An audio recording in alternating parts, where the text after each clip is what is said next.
आज हम लोग आपके लिए आपदा प्रबंधन का तीसरा वीडियो लेकर आए हैं।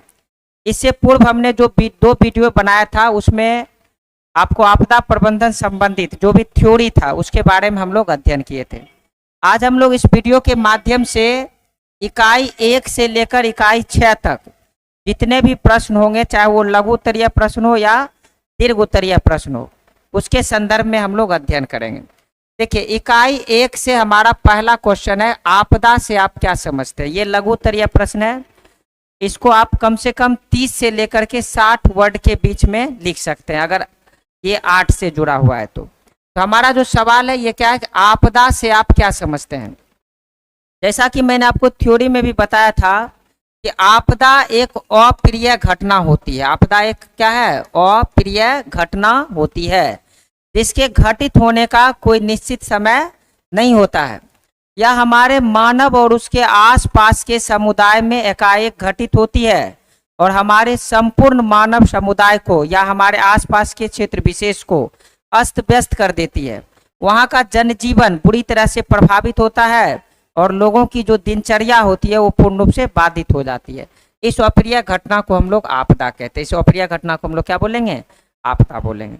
इसका मतलब ये हुआ कि जैसे मान लीजिए हम लोग दैनिक जीवन में विभिन्न प्रकार के काम करते हैं, सुबह से लेकर के शाम तक का हम लोगों का एक निश्चित क्रम बना रहता है, कार्य बटा रहता है। लेकिन अगर एकाएक हमारे जीवन में कोई अप्रिय घटना घटती है तो हमारा जो दिनचर्या है, हमारी जो जीवन शैली है वो एकाएक प्रभावित हो जाती है और इस अप्रिय घटना को हम लोग आपदा कहते हैं।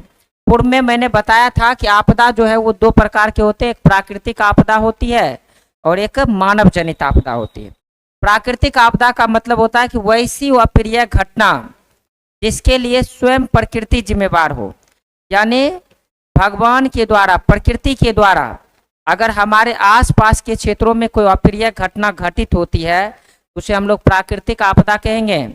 अगर मानव के गलतियों के कारण कोई आपदा अगर हमारे क्षेत्र विशेष में आती है इसे हम लोग मानव जनित आपदा कहते हैं। तो यहाँ पर क्वेश्चन क्या था हमारा? आपदा क्या है? तो आपदा क्या है? एक अप्रिय घटना है जिसके घटित होने का कोई निश्चित समय नहीं होता। यह मानव समुदाय और उसके आसपास के वातावरण में एकाएक घटित होती है और यह मानव समुदाय और उसके आसपास के वातावरण को पूर्ण रूप से प्रभावित कर देता है। ये हमारा पहला क्वेश्चन है, इकाई 1 का लघु उत्तरीय प्रश्न। हम लोग अगला प्रश्न देखते हैं। हमारा अगला सवाल है कि आपदा से आप क्या समझते हैं। शायद यही क्वेश्चन रिपीट हो गया है। यहाँ पर क्वेश्चन होना चाहिए कि आपदा कितने प्रकार के होते हैं। क्वेश्चन होना चाहिए आपदा कितने प्रकार के होते हैं। आपदा कितने प्रकार के होते हैं, ये प्रश्न होना चाहिए। तो जैसा कि मैंने आपको पहले ही बताया था कि आपदा मुख्य रूप से 2 प्रकार के होते हैं। पहला जो हमारा आपदा होता है उसको हम लोग बोलते हैं प्राकृतिक आपदा। पहला जो आपदा है वो हमारा होता है प्राकृतिक आपदा और हमारा जो दूसरा आपदा है इसको हम लोग बोलते हैं मानव जनित। मानव जनित या फिर इसको मानव निर्मित आपदा भी कह सकते हैं, समझे। मानव जनित या मानव निर्मित आपदा कहते हैं। तो यहाँ पर क्वेश्चन है कि आपदा कितने प्रकार के होते हैं। तो आपदा मुख्य रूप से 2 प्रकार के होते हैं, जैसा कि आप स्क्रीन पे देख रहे हैं। पहला प्राकृतिक आपदा और दूसरा मानव जनित आपदा। प्राकृतिक आपदा का मतलब होता है वैसी अप्रिय घटना जिसके लिए स्वयं प्रकृति जिम्मेवार हो, यानी इसमें मानव की कोई गलतियां ना हो। प्रकृति में असंतुलन की स्थिति या असमंजस की स्थितियां उत्पन्न होने के कारण यह हमारे आसपास के क्षेत्रों में घटित होती है और हमारे जीवन को, हमारे समुदाय को और उस समुदाय में रहने वाले विभिन्न प्रकार के जीवों की जीवन शैली को प्रभावित करता हो, तो उसे हम लोग प्राकृतिक आपदा कहते हैं। जैसे मान लो किसी भी क्षेत्र विशेष में अगर एकाएक भूकंप आ जाए, वहाँ का जनजीवन अस्त व्यस्त हो जाएगा, जिसे हम लोग प्राकृतिक आपदा कहेंगे। किसी क्षेत्र में बादल फट जाए, सुनामी आ जाए और इनके कारण भी अगर लोगों की दिनचर्या में, लोगों का जो जीवन है अगर वो अस्त व्यस्त होता है तो इस अप्रिय घटना को हम लोग प्राकृतिक आपदा कहेंगे। वहीं अगर हम बात करें मानव जनित आपदा की, तो मानव जनित आपदा एक वैसी अप्रिय घटना होती है जिसके लिए स्वयं मानव जिम्मेवार होते हैं। मानव की गलतियों के कारण हमारे आसपास के क्षेत्रों में इस प्रकार की अप्रिय घटनाएं घटित होती है, जिसे हम लोग मानव जनित आपदा के नाम से जानते हैं। जैसे अगर हमें किसी एयरपोर्ट से प्लेन उड़ानी है तो प्लेन उड़ाने से पहले हमें इंजन को अच्छी तरह से जांच कर लेना होता है और विभिन्न प्रकार के जो टेक्निकल टीम होते हैं उस पूरे विमान का क्या करते हैं, सर्वेक्षण करते हैं और उसके बाद जो है प्लेन को हवा में उड़ाई जाती है। अगर जो टेक्निकल टीम है उससे कोई गलतियां हो और सही से वो पूरे प्लेन का निरीक्षण ना करे और प्लेन हवा में जाने के बाद क्रैश कर जाए तो वहां पर बहुत सारे लोग मारे जाएंगे। ये भी एक प्रकार की अप्रिय घटना होगी और इस अप्रिय घटना को हम लोग क्या बोलेंगे, मानव जनित आपदा बोलेंगे, क्योंकि इसके लिए कौन जिम्मेवार है, मानव जिम्मेवार है। तो ये हमारा दूसरा सवाल था। देखिए तीसरा सवाल है, लघु उत्तरीय प्रश्न है कि आपदा प्रबंधन की आवश्यकता क्यों पड़ती है। मैंने आपको कई बार बताया है कि आपदा क्या है, एक अप्रिय घटना होती है। आपदा क्या है, एक अप्रिय घटना है। अगर यह हमारे आसपास के समुदाय में घटित होती है तो निश्चित रूप से यहाँ इस आपदा के कारण बहुत सारे लोग प्रभावित होते हैं और इसके कारण बहुत सारे लोगों का परिवार उनसे बिछड़ जाता है और हमारी अर्थव्यवस्था को नुकसान पहुंचती है और साथ ही साथ मानव समुदाय जो है या मानव सभ्यता अपने विकास के इतिहास से कई समय पीछे चले जाते हैं। अतः इन सभी समस्याओं से बचने के लिए सरकार के द्वारा और समाज के द्वारा, इसमें दोनों की भूमिका होनी चाहिए, सरकार के द्वारा और किसके द्वारा, समाज के द्वारा आपदा से बचने के लिए आपदा आने से पूर्व तैयारी की जाती है, जिसे हम लोग आपदा प्रबंधन कहते हैं। देखो आसान भाषा में क्या हुआ कि आपदा एक अप्रिय घटना है। अगर यह घटित होगा तो निश्चित रूप से इससे हमारा समुदाय प्रभावित होगा, हमारी मानव सभ्यता प्रभावित होगी, सरकार की अर्थव्यवस्था जो है वो प्रभावित होगी। अतः सरकार इस प्रकार के अप्रिय घटना से बचने के लिए इसके आने से पहले ही इसके लिए व्यवस्था करके रखती है। हमारे देश में एनडीआरएफ की टीम गठित की गई है जिसका काम होता है कि आपदा आने से पहले ही हम लोग आपदा से बचने के लिए विभिन्न प्रकार के उपाय कर लें। तो इसे हम लोग आपदा प्रबंधन के नाम से जानते हैं। यहाँ पर क्वेश्चन क्या है कि इसकी आवश्यकता क्यों पड़ती है। आपदा प्रबंधन की आवश्यकता इसलिए पड़ती है ताकि आपदा के समय में लोगों को होने वाला जो नुकसान है उसको कम किया जा सके और अधिक से अधिक संख्या में जान माल की नुकसान को रोका जा सके। मैंने आपको पहले भी बताया था कि आपदा जो है उसको रोका नहीं जा सकता 100%, बस आपदा के प्रभाव को कम किया जा सकता है। मान लीजिए कि पृथ्वी पर समय समय पर भूकंप आएगा ही, पृथ्वी पर समय समय पर सुनामी आएगा ही, पृथ्वी पर समय समय पर बाढ़ भी आएगी और विभिन्न प्रकार की जो मानव जनित आपदा है वो भी पृथ्वी पर होते रहेगी। लेकिन जो आपदा प्रबंधन के टीम होते हैं उनका काम होता है कि अगर आपदा आए ना तो इससे निपटने के लिए, इसके नुकसान को कम करने के लिए पहले से व्यवस्था करके रखी जाती है ताकि आपदा के समय में जो नुकसान होगा उस नुकसान से बचा जा सके। इसीलिए हमें आपदा प्रबंधन की आवश्यकता होती है। उम्मीद करते हैं कि आप इसको अच्छी तरह से समझ गए होंगे। जैसे मान लीजिए हाल ही फिलहाल में 3 ट्रेन आपस में टकरा गई। अब तीनों ट्रेन जब आपस में टकराई तो आसपास के क्षेत्रों में आपदा प्रबंधन की टीम होगी। सबसे पहले तो वहाँ स्थानीय प्रशासन पहुंचे होंगे और अपने स्तर से लोगों को बचाने का प्रयास किया जाता है। लेकिन उसके बाद फिर से आपदा प्रबंधन की टीम वहाँ आती है और जो भी लोग उस ट्रेन में फंसे हुए हैं और उन्हें कोशिश करके ट्रेन से बाहर निकाल करके उसके जान को बचाने का प्रयास किया जाता है। इसीलिए हम कह सकते हैं कि आपदा एक अप्रिय घटना है। जब यह घटित होगी तो निश्चित रूप से इससे मानव समुदाय और उसका आसपास का वातावरण प्रभावित होगा। अतः इससे बचने के लिए हम लोग क्या करते हैं, पहले से व्यवस्था करके रखते हैं जिसे हम लोग आपदा प्रबंधन कहते हैं। और आपदा प्रबंधन की आवश्यकता इसलिए होती है क्योंकि आपदा के समय हमें अधिक से अधिक जान माल का नुकसान उठाना ना पड़े और अधिक से अधिक लोगों को बचाया जा सके। इसीलिए हमें आपदा प्रबंधन की आवश्यकता होती है। बहुत सारे छात्र को लगता होगा कि सर और लघु उत्तरीय प्रश्न है उसको आप छोड़ रहे हैं, तो हम छोड़ नहीं रहे हैं, क्योंकि बहुत सारे ऐसे प्रश्न हैं जो कि थ्योरी में ही मैंने आपको बता दिया। तो जो जो सवाल आपका थ्योरी में हो गया है उसको हमने फिर से रिपीट नहीं किए। अगर मेरा पहला और दूसरा वीडियो देखते हैं तो इसमें से कुछ प्रश्न और भी लघु उत्तरीय हैं, आपको वहाँ पर डील हो जाएगा। तो हम बार बार एक ही चीज़ को समझाएं वो अच्छा नहीं लगता है। आप पहला और दूसरा इसका जो पार्ट 1 और पार्ट 2 वीडियो है उसको निश्चित रूप से देखें, क्योंकि और एनसीईआरटी का बुक लेकर के मिला है, एक एक क्वेश्चन आपका डील हो जाएगा। पहला चैप्टर में और भी लघु उत्तरीय प्रश्न है, लेकिन हमने उसको स्किप किया है क्योंकि उसको मैंने इससे पहले जो है थ्योरी में बता दिया है। हमारा तीसरा वीडियो है, इससे पहले हमारा जो पहला और दूसरा वीडियो है उसको निश्चित रूप से क्या करना है, देखना है। और आपको अगर एक तरफ से वीडियो देख रहा है तो यूट्यूब पे जाएं और वहाँ पर प्ले लिस्ट में चले जाएं, वहाँ आपको डे 1, डे 2 और डे 3 करके आपको वीडियो मिल सकता है।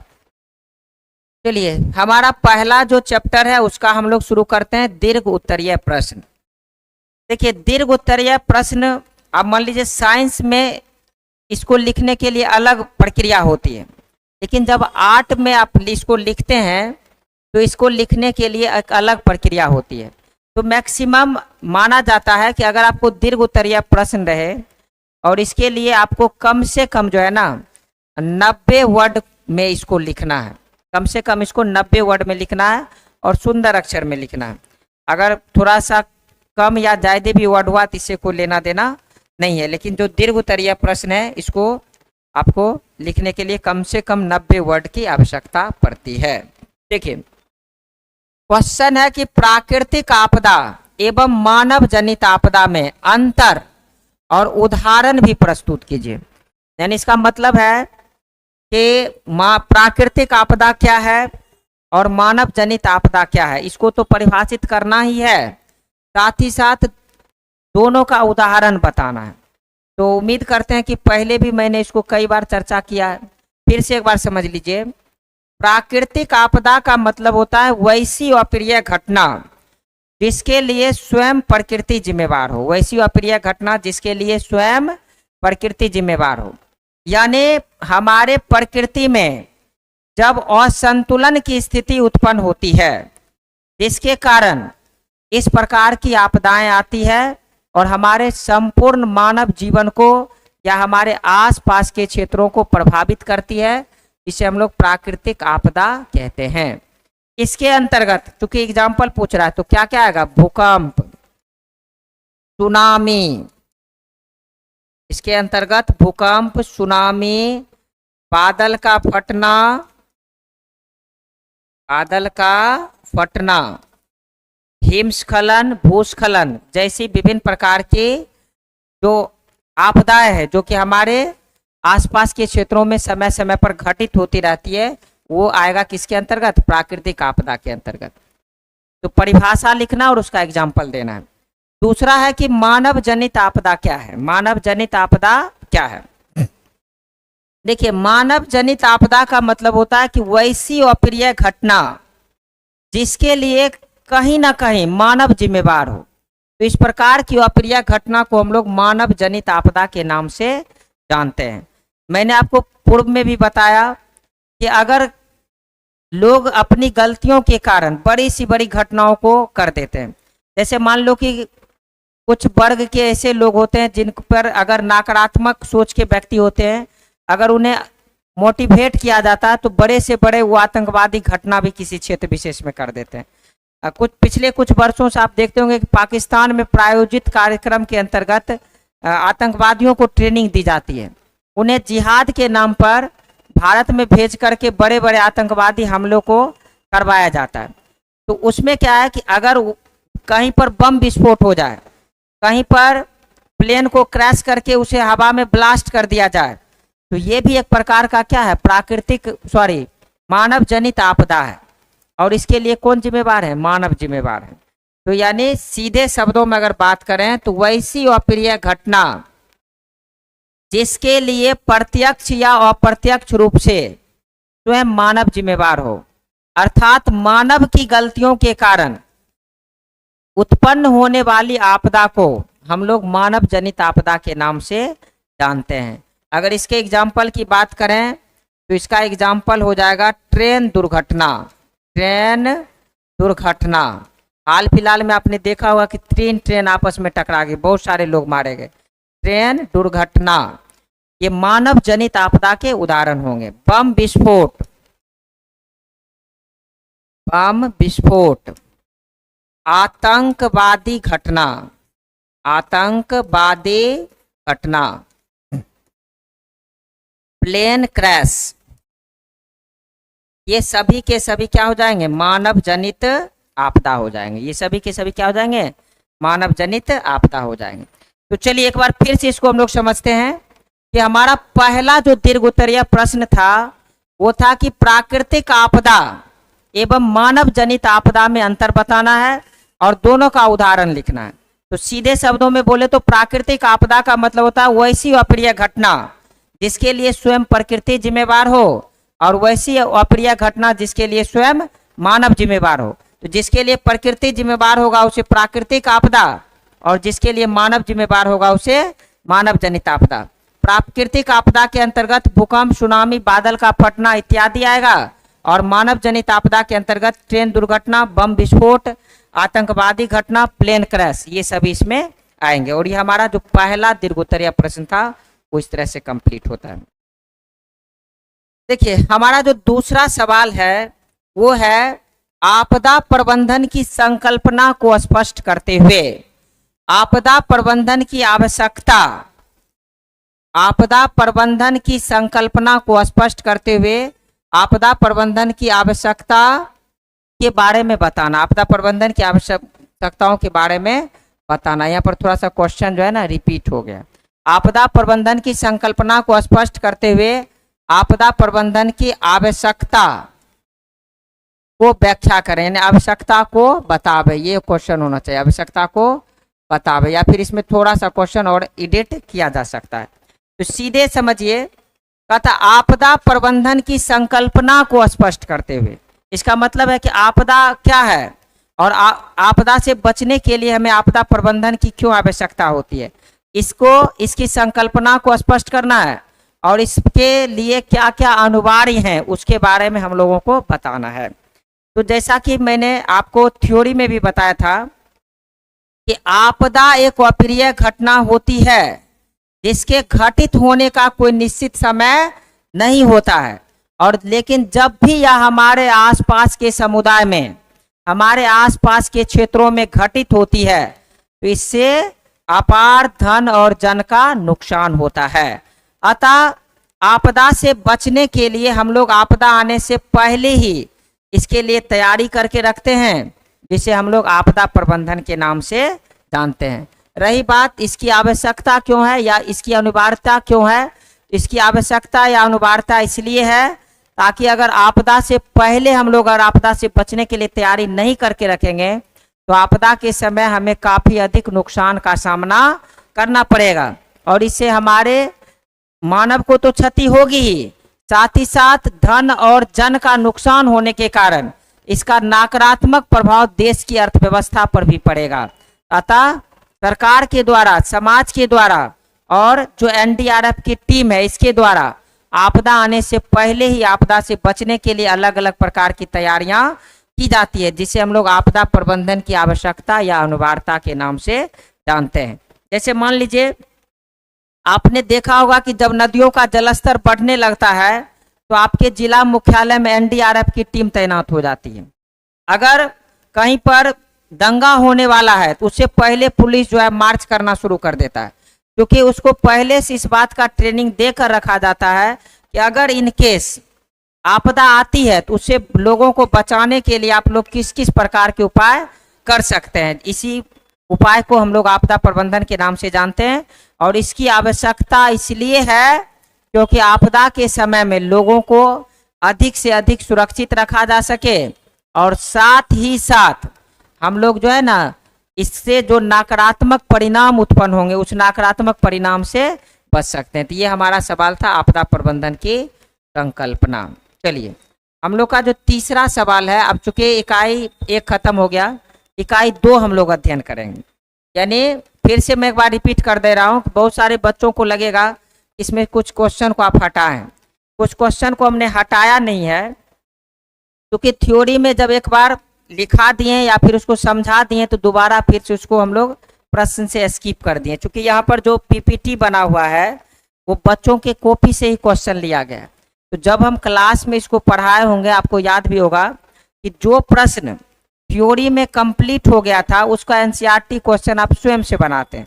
तो बहुत सारे बच्चे क्या करते हैं कि दोबारा उसको फिर से एनसीईआरटी में नहीं लिखते, उसका क्वेश्चन आंसर नहीं करते, क्योंकि एक बार वो थ्योरी में हो गया रहता है। इसीलिए क्वेश्चन थोड़ा कुछ कुछ स्किप रहता है। इसीलिए हमारा यह स्टार्ट हो जाएगा इकाई 2, और इस चैप्टर का नाम है प्राकृतिक आपदा एवं प्रबंधन। और इसमें कौन कौन से टॉपिक आएंगे? तो टॉपिक आएंगे बाढ़ और सुखाड़, बाढ़ और सुखाड़। तो सबसे पहले हम लोग हेडिंग को भी समझ लेते हैं कि आखिर इसका हेडिंग का मतलब क्या होता है। ये जो हमारा इसका अध्याय का शीर्षक है, इसका मतलब क्या है? देखिए, प्राकृतिक आपदा का मतलब तो आप समझ ही गए होंगे कि वैसी अप्रिय घटना जिसके लिए स्वयं प्रकृति जिम्मेवार हो, उसे हम लोग प्राकृतिक आपदा कहते हैं। प्रबंधन का मतलब होता है कि आपदा अप्रिय घटना है, अगर यह घटित होगा तो हमारे आसपास के क्षेत्रों को काफी अधिक नुकसान होगा, अतः इससे बचने के लिए जो व्यवस्था की जाती है उसे हम लोग प्रबंधन कहते हैं। अब इसके बाद इस चैप्टर में किसके कुछ को पढ़ना है? तो बाढ़ को पढ़ना है और सुखाड़ को पढ़ना है। तो बाढ़ का मतलब आप समझते हैं कि जब नदियों का जलस्तर अपने वास्तविक स्थान से ऊपर चला जाता है तो नदियों का जो जल का दबाव है ना, वो सीधे बांध पर पड़ती है, और जब बांध नदियों के जल का दबाव सह नहीं पाती है तो उस स्थिति में बांध अचानक टूट जाती है, और नदियों का जो समस्त जल है वह तीव्र गति से आपके आसपास के क्षेत्रों में प्रवेश करता है और वहां पर भयंकर तबाही मचाती है। इस अप्रिय घटना को हम लोग क्या बोलते हैं? बाढ़ बोलते हैं। मैंने आपको इसमें यह भी बताया था कि हमारे पूरे भारत में बाढ़ आने के मुख्य रूप से 3 कारण होते हैं। पहला कारण होता है बांध का टूटना, यानी अगर कभी कभी नदियों में जलस्तर काफी अधिक हो गया, नदियों का बांध टूट गया, तो नदी का पानी हमारे आसपास के क्षेत्रों में आएगा और वहां पर तबाही मचाएगी। तो ये एक कारण है नदियों का टूटना, बांध का टूटना। दूसरा कारण है कि कभी कभी एक ही क्षेत्र विशेष में क्या होता है, मानसून जो है वो काफी अधिक मात्रा में आ जाती है, और जब उस क्षेत्र विशेष में मानसून काफी अधिक मात्रा में आ जाती है तो इसके कारण क्या होता है कि उस क्षेत्र विशेष में लगातार कई दिनों तक वर्षा होती रहती है, और इस वर्षा होने के कारण वह पूरा का पूरा जो क्षेत्र है ना, वो जलमग्न हो जाता है और वहां के लोगों का जनजीवन अस्त व्यस्त हो जाता है। तो इस अप्रिय घटना को भी बाढ़ कहते हैं, और इसके आने का जो सबसे प्रमुख कारण होता है वो होता है अत्यधिक बारिश का होना। और तीसरा कारण जो बाढ़ आने का होता है वो होता है बादल का फटना।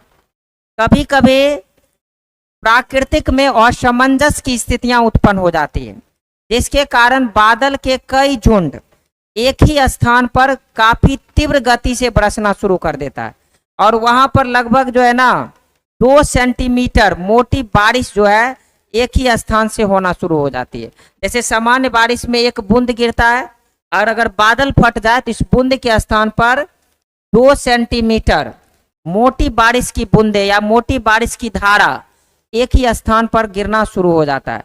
अगर बादल फटने के कारण 10 से 15 मिनट अगर किसी क्षेत्र में बारिश हो जाए तो समझ जाइए कि वहाँ का पूरा जो एरिया है वो जलमग्न हो जाएगा। सड़क पर जो है ना नाव चलने जैसी स्थितियां उत्पन्न हो जाएगी, बहुत सारे लोगों के घरों में पानी का जमावड़ा लग जाएगा, जिसके कारण लोगों का जनजीवन अस्त व्यस्त हो जाएगा। इस अप्रिय घटना को भी हम क्या बोल सकते हैं? बाढ़ बोल सकते हैं। और इसके आने का जो सबसे प्रमुख कारण होता है वो होता है बादल का फटना। तो हम लोग इसमें समझ गए बाढ़ क्या है, और साथ ही साथ बाढ़ जो है मुख्य रूप से कितने प्रकार से आते हैं। हमारा जो इसमें अगला टॉपिक पढ़ेंगे वो पढ़ेंगे सुखाड़।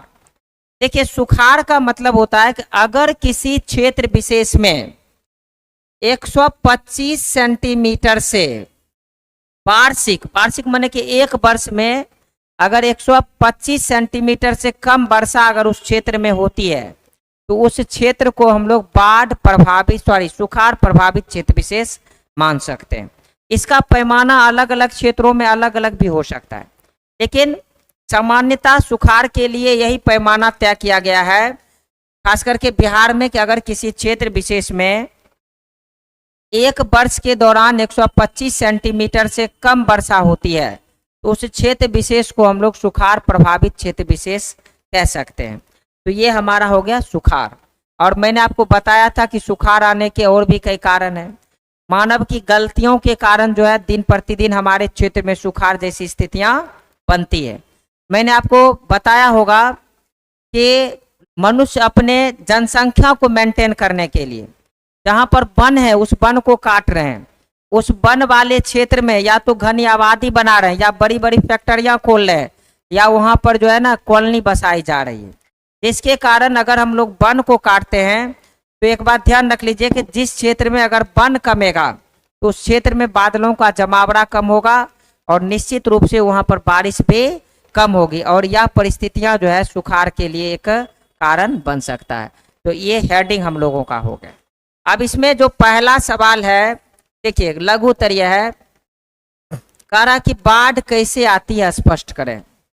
तो मैंने आपको पूर्व में ही बताया कि बाढ़ आने के मुख्य रूप से 3 कारण हैं, या तो बांध का टूटना, या तो बादल का फटना, या फिर अत्यधिक बारिश होना। इन तीनों तरीकों से जो है ना बाढ़ आ सकती है। अगर एक एक करके डिस्क्राइब करें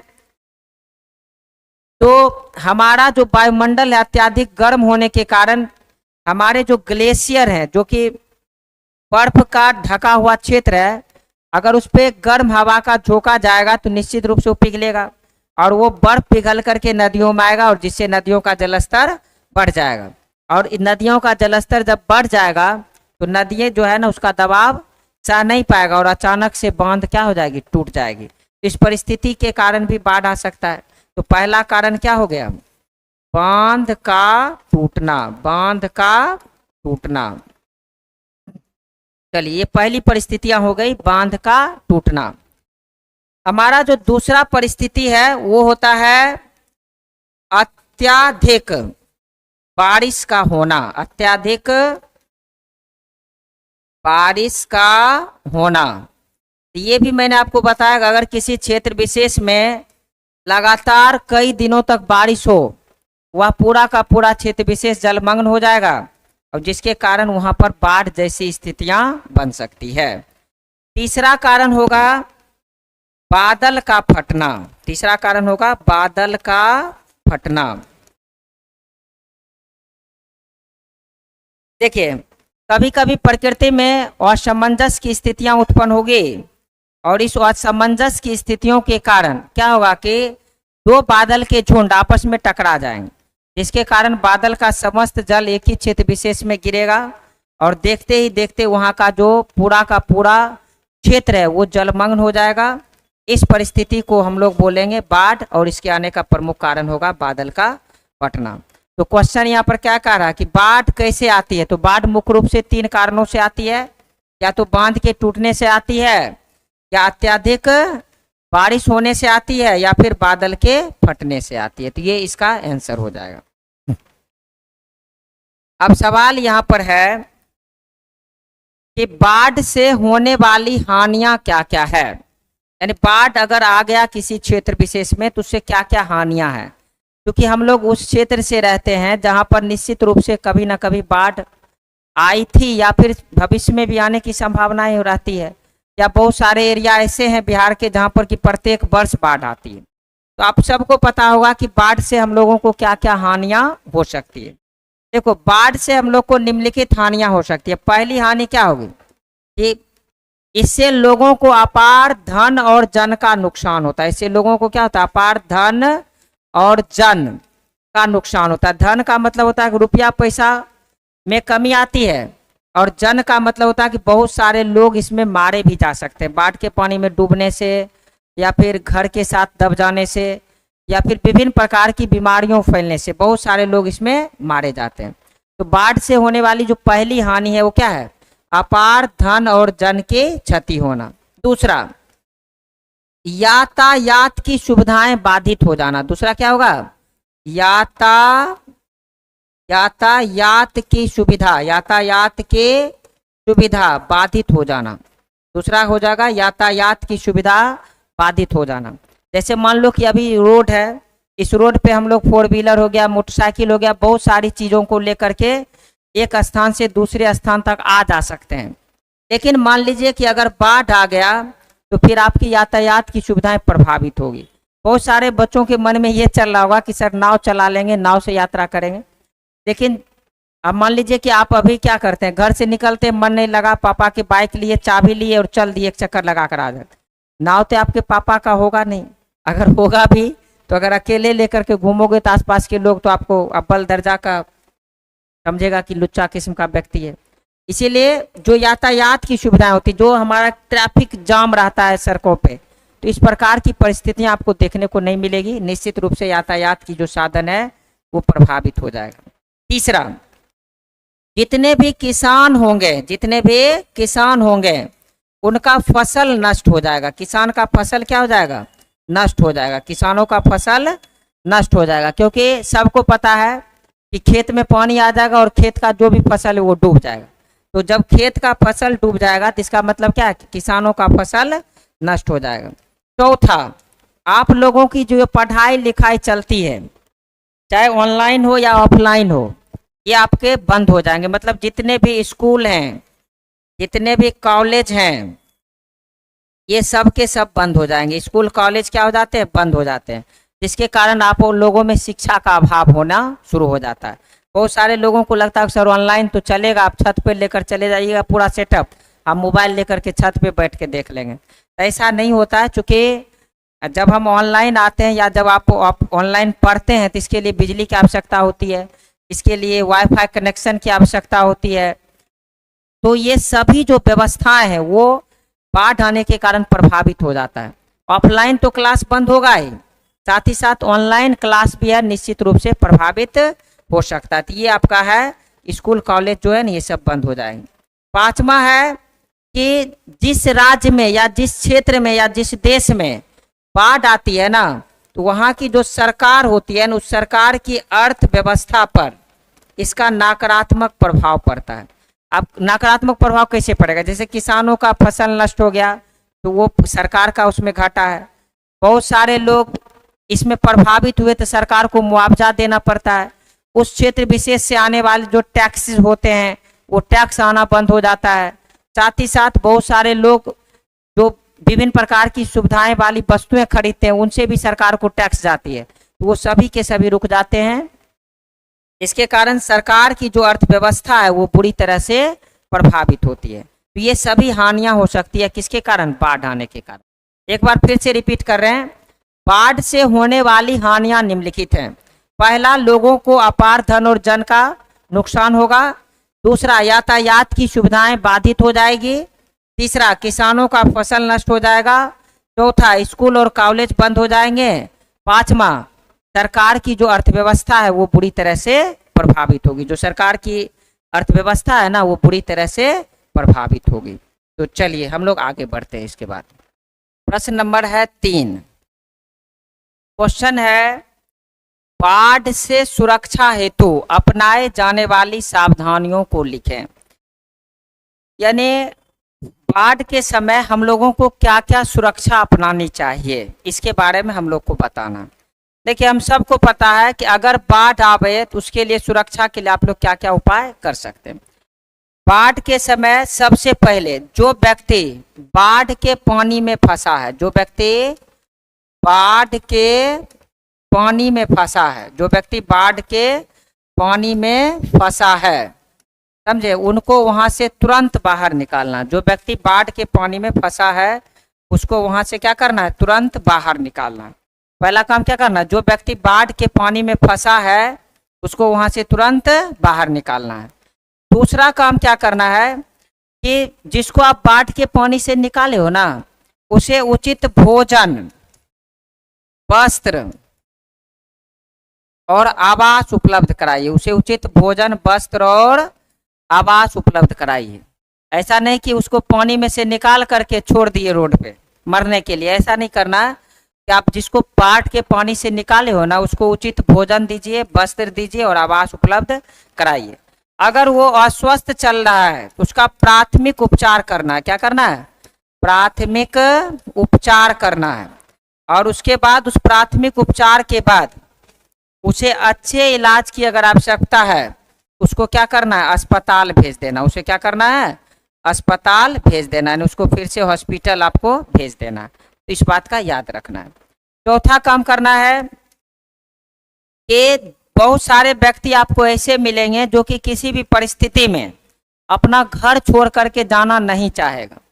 हमारे भी गांव में या किसी भी गांव में आप देखे होंगे कि बहुत सारे ऐसे लोग होते हैं जो ये प्रयास में लगे रहते हैं चाहे कुछ भी क्यों ना हो जाए, वो अपने घर को छोड़ करके नहीं जाएंगे। अब उसको सुरक्षा के लिए क्या करना? उसको नाव या बोट उपलब्ध कराइए, उसको नाव या बोट उपलब्ध कराइए, ताकि वो अपने ही क्षेत्र विशेष में रह करके अपने जान की सुरक्षा कर सकता हो और अपने सामान की भी सुरक्षा कर सकता हो। तो ये सभी आप उपाय कर सकते हैं। किसके लिए? बाढ़ से सुरक्षा हेतु अपनाई जाने वाली सावधानियां। या फिर इसके और अतिरिक्त बहुत सारे हो सकते हैं।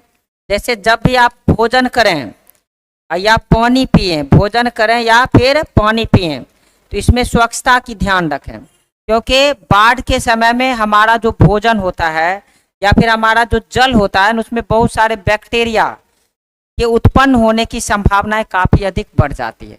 अगर हम उस दूषित भोजन को ग्रहण करते हैं तो निश्चित रूप से ये बैक्टीरिया हमारे आंत में पहुंच करके हम लोगों को बीमार बनाने में सक्षम होता है। इस चीज़ का ध्यान रखें कि अगर आप भोजन कर रहे हैं या फिर जल को ग्रहण कर रहे हैं तो निश्चित रूप से यहाँ पर इस बात का ध्यान रखना है कि आपको क्या होना चाहिए? उसकी स्वच्छता का ध्यान में रखना, उसकी स्वच्छता को ध्यान में रखना है। तो ये कुछ उपाय हैं जिसको करके आप बाढ़ के समय में सुरक्षित रह सकते हैं। तो क्या क्या है? पहला है कि जो व्यक्ति बाढ़ के पानी में फंसा है उसको बाहर निकालिए, उसे भोजन, वस्त्र, आवास उपलब्ध कराइए, उसको प्राथमिक उपचार कराइए। अगर ज़्यादा इलाज की जरूरत है तो उसको अस्पताल भेज दीजिए। जो व्यक्ति अपने क्षेत्र को छोड़कर जाना नहीं चाह रहा है, उसे नाव या बोट दिलाइए और साथ ही साथ उसके खाने पीने की जो वस्तुएं हैं उसको जो है ना काफ़ी अच्छे से रखिए, ताकि जो है ना कहीं बीमारी होने की जो संभावना है वो कम हो सके। देखिए, चौथा सवाल है कि बाढ़ नियंत्रण के लिए उपाय बतावे। बाढ़ नियंत्रण का मतलब होता है कि बाढ़ ना आवे, इसके लिए आप क्या क्या उपाय कर सकते हैं। तो देखिए, बाढ़ को नियंत्रित करने के लिए जो सबसे बड़ी जिम्मेवारी होनी चाहिए सरकार की, लेकिन आप लोग भी प्रयास कर सकते हो ताकि बाढ़ जैसी भयंकर आपदा आपके जीवन में नहीं आ सके और आप इससे बच सकते हो। क्या क्या कर सकते हो? पहला काम करना है कि जो नदियों का बांध है ना, इस बांध को मजबूत करना है। पहला काम क्या करना है? बांध को मजबूत करना है। पहला काम क्या करना है? बांध को मजबूत करना है। दूसरा काम क्या करना है? पहला काम तो आपने क्या किया? बांध को मजबूत कर दिया। बाढ़ को नियंत्रित करने के लिए दूसरा काम करना है कि बांध पर वृक्ष लगाना है। बांध पर क्या करना है? वृक्ष लगाना है। तीसरा काम कि नदियों का जो मुख्य स्रोत है, नदियों का मुख्य जो स्रोत है उसको साफ रखना। नदियों का जो मुख्य स्रोत है उसको क्या करना है? साफ रखना है। चौथा काम, आप अपने क्षेत्र विशेष में अधिक से अधिक संख्या में पेड़ पौधे लगाइए। अपने क्षेत्र विशेष में अधिक से अधिक संख्या में क्या करिए? पेड़ पौधे लगाइए। तो इन सभी उपाय को करके आप लोग बाढ़ को नियंत्रित कर सकते हो। तो क्या क्या करना है एक बार सुन लीजिए।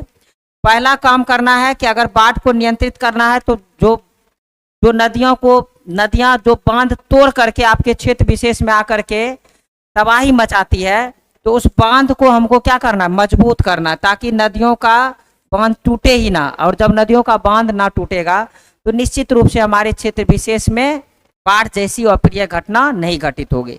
दूसरा कि आप बांध को मजबूत बनाने के लिए बांध पर वृक्ष लगा दें।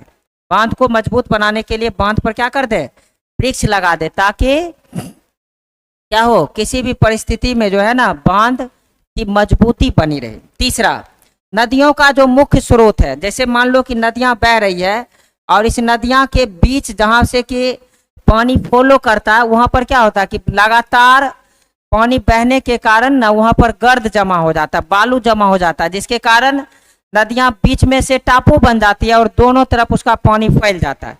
इसके कारण उसका पानी क्या होता है, बांध में टच करता है। तो आपको क्या करना है कि नदियों का जो बांध है ना, सॉरी, जो नदियों का मुख्य स्रोत है ना, उसको साफ करना है, उससे बालू को निकालना है, ताकि पानी का जो फ्लो है ना वो नदियों के बीच से हो सके और नदियों का जो पानी है वो बांध में ना टच करे, जिसके कारण बांध पर इसका दबाव ना पड़े। तो ये काम करना है।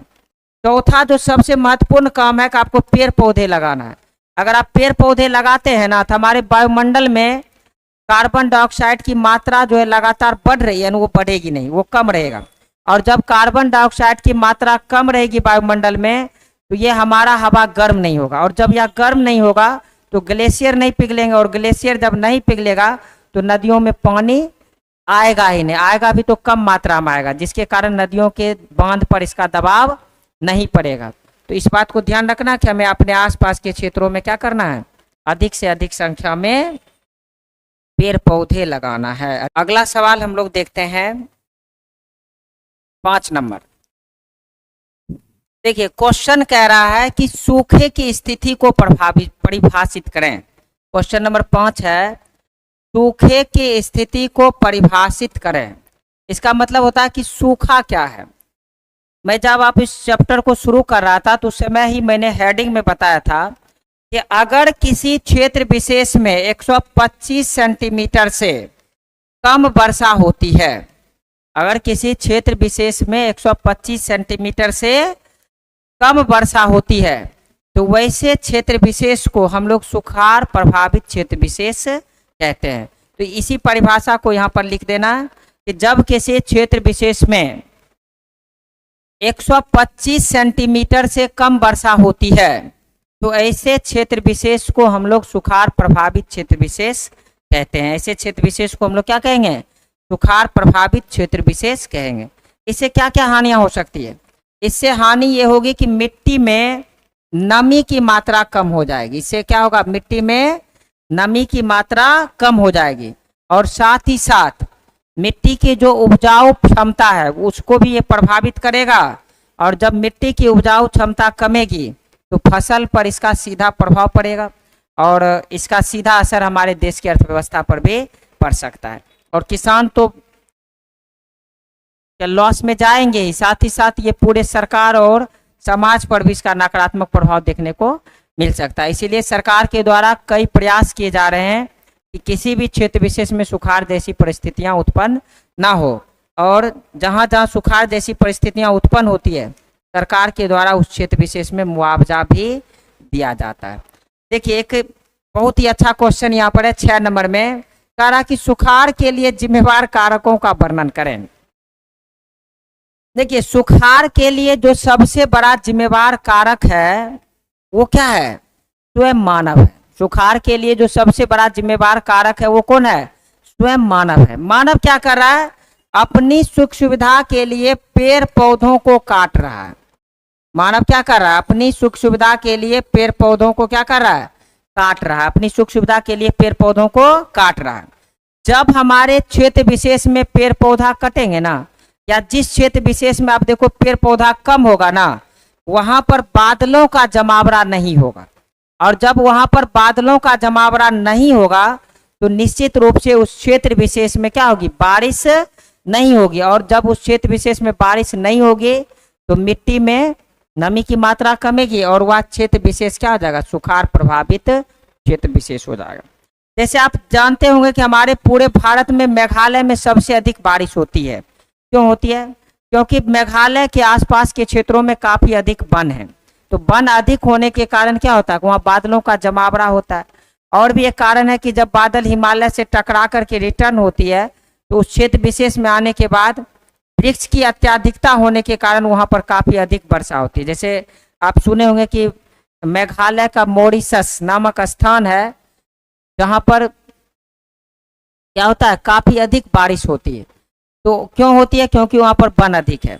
तो यहाँ पर क्वेश्चन क्या पूछ रहा है कि सुखाड़ के लिए जिम्मेवार कारक क्या है। तो सुखाड़ के लिए सबसे बड़ा जिम्मेवार कारक स्वयं मानव है। मानव अपनी गलतियों के कारण, मानव अपनी सुख सुविधाओं के लिए दिन प्रतिदिन वृक्षों की अंधाधुंध कटाई कर रहे हैं, और अगर वृक्ष अत्यधिक संख्या में काटे जाएंगे तो निश्चित रूप से उस क्षेत्र विशेष में वृक्ष कम होने के कारण वहां पर क्या होगा, बादलों का जमावड़ा नहीं हो पाएगा, और जब वहां बादलों का जमावड़ा नहीं होगा तो निश्चित रूप से उस क्षेत्र विशेष में क्या होगी, बारिश कम होगी, और जब वहां बारिश कम होगी तो इसके कारण क्या होगा कि मिट्टी में नमी की मात्रा कम होगी और वह क्षेत्र विशेष सुखाड़ से प्रभावित होगा। तो डायरेक्ट या इनडायरेक्ट रूप से अगर सुखाड़ के लिए कोई सबसे बड़ा जिम्मेवार कारक है तो वो कौन है, मानव है। अब कह रहा कि सुखाड़ से बचने के लिए क्या क्या तरीके हो सकते हैं। जस्ट इसका विपरीत कर दीजिए कि अगर सुखाड़ से आपको बचना है तो सबसे पहले आप अपने क्षेत्र विशेष में अधिक से अधिक संख्या में क्या करो, पेड़ पौधा लगाओ। अपने क्षेत्र विशेष में क्या करो, अधिक से अधिक पेड़ पौधा लगाओ। अगर आप पेड़ पौधा लगाते हैं तो निश्चित रूप से आपके क्षेत्र विशेष में बारिश होगी, और जब आपके क्षेत्र विशेष में बारिश होगी तो क्या होगा कि वहाँ का मिट्टी में नमी होगी और भूमिगत जल का भी वहाँ अभाव ना रहेगा और सुखाड़ जैसी स्थितियां उत्पन्न नहीं होगी। साथ ही साथ आप अपने क्षेत्र विशेष में विभिन्न प्रकार के नलकूप, जिसमें बोरिंग हो गया, ट्यूबवेल हो गया, या फिर अलग अलग प्रकार के और भी जल स्रोत का निर्माण करके सुखाड़ जैसी स्थितियों से बच सकते हैं। तीसरा काम आपको करना है कि किसी बड़ी नदी से नहर बनवाइए और नदियों के पानी को अपने यहाँ लाइए और अपने आसपास के क्षेत्रों में इसके सिंचाई के रूप में इसका उपयोग कर सकते हैं। तो नहर भी क्या हो गया कि सुखाड़ से बचने का एक तरीका हो गया।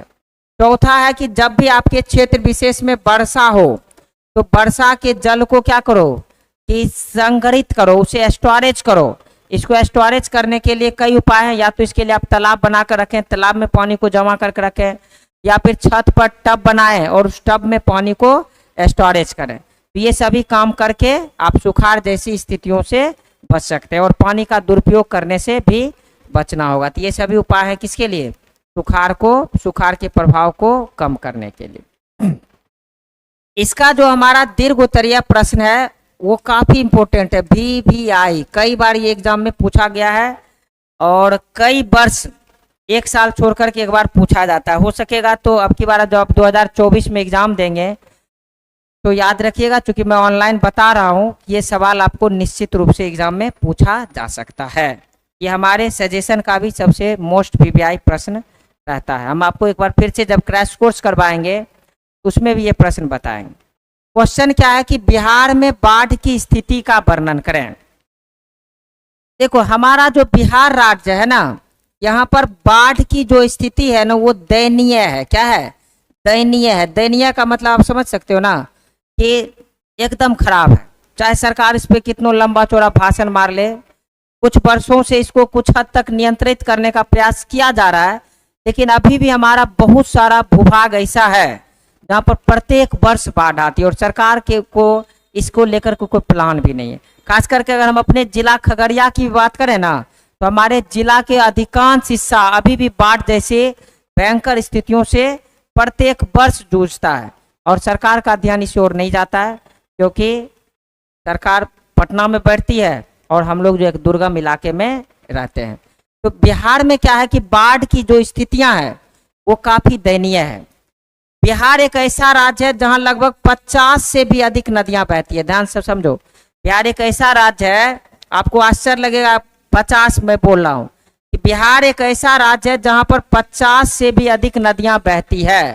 खास करके आपके खगड़िया जिला में ना कुल मिलाकर के 7 नदियां बहती हैं, समझे। जैसे बहुत सारी नदियां हमारे खगड़िया जिला में भी बहती हैं।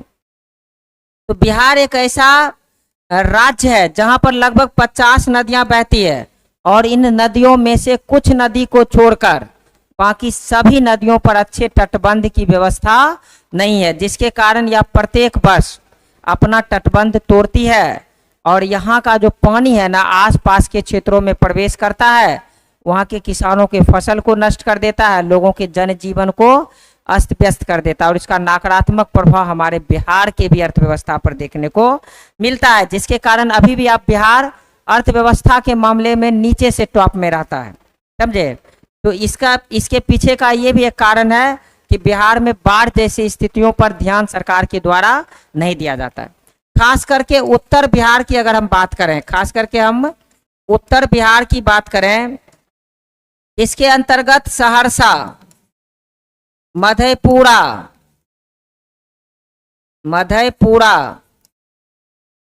समस्तीपुर, सुपौल, दरभंगा, खगड़िया, ये सभी जिले आते हैं जिसको कि हम लोग उत्तर बिहार का क्षेत्र कह सकते हैं। यहाँ पर एक नदी बहती है जिसका नाम होता है कोसी। जिसका नाम क्या है? कोसी। इस नदी को हम लोग बिहार के शोक नदी के भी नाम से जानते हैं। बिहार का शोक का मतलब हुआ कि ये नदियां बाढ़ को उत्पन्न करने में सबसे बहुत बड़ी नदी मानी जाती है, इसलिए इसको हम लोग बिहार के शोक नदी के भी नाम से जानते हैं। यह नदियां अपना तटबंध जो है ना प्रत्येक वर्ष तोड़ती है और इस नदियों का जो जल है ना वह तीव्र गति से हमारे क्षेत्रों में आती है और यहाँ के लोगों का जनजीवन अस्त व्यस्त करता है, जिसके कारण सहरसा, मधेपुरा, दरभंगा, समस्तीपुर, खगड़िया, इन सभी क्षेत्रों के जो लोग होते हैं ना वो प्रभावित होते हैं और सरकार के द्वारा अभी भी इन क्षेत्रों पर विशेष रूप से ध्यान नहीं दिया जाता है। लेकिन इन क्षेत्रों में अगर बाढ़ आएगी तो इसका नकारात्मक प्रभाव निश्चित रूप से क्या होगा, पूरे बिहार की अर्थव्यवस्था में देखने को मिल सकता है। तो ये हमारा क्या है, बिहार में बाढ़ की स्थिति का वर्णन। अगर हम इसको शॉर्ट में बोले तो आप सीधे शब्दों में जाने कि बिहार में बाढ़ की स्थिति काफी दयनीय है।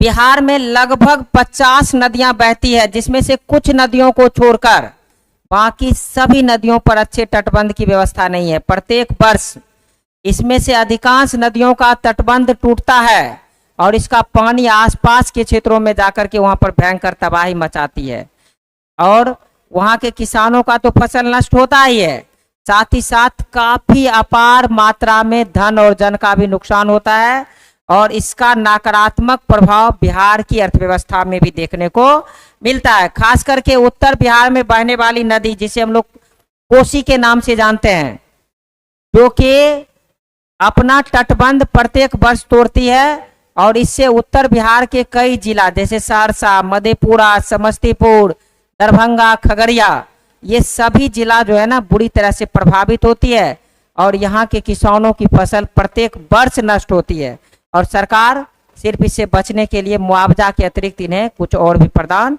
नहीं करता। अतः हम कह सकते हैं कि बिहार में बाढ़ की जो स्थिति है वो काफी दयनीय है। बिहार में बाढ़ की स्थिति जो है वो क्या है, काफी दयनीय है।